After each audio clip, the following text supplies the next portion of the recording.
Hello guys, welcome back to my channel, and today I'm going to teach you all how to do the Followage command.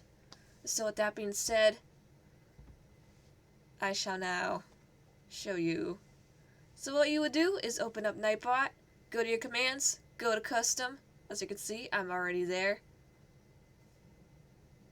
And then you would click on add command. But once again, I already have this added. But the way you would set up a command is still the same as you would look inside a command. So yeah. But what I would do is simply put the Followage right there. You can probably change it to whatever else you wish to call this command to. If you have something better than just a Followage. But what's important is the message. To make this easier, I'll probably add the link in the description or the message. Just so you don't have to get lost trying to follow all of this. So I'll make it easier on you guys. Don't worry. And then you will put the user level, everyone.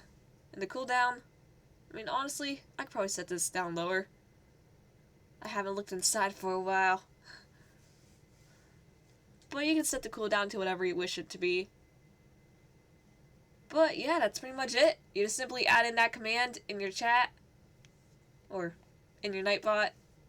If I tried to apply this in chat, it probably won't go because this is my page. Apparently it pulls up string elements instead. Oh wait, yeah, I have two bots going on, guys. But as you can see, Nightbot, it says command, and I can't really follow myself. But if I did though, it would probably say how long I've been following. But yeah guys, hopefully this tutorial was helpful. Once again, I'll make sure to put all this stuff in the description so you guys can just copy and paste it into your Nightbot. And yeah, hopefully it all works out. And until next time guys, see you later.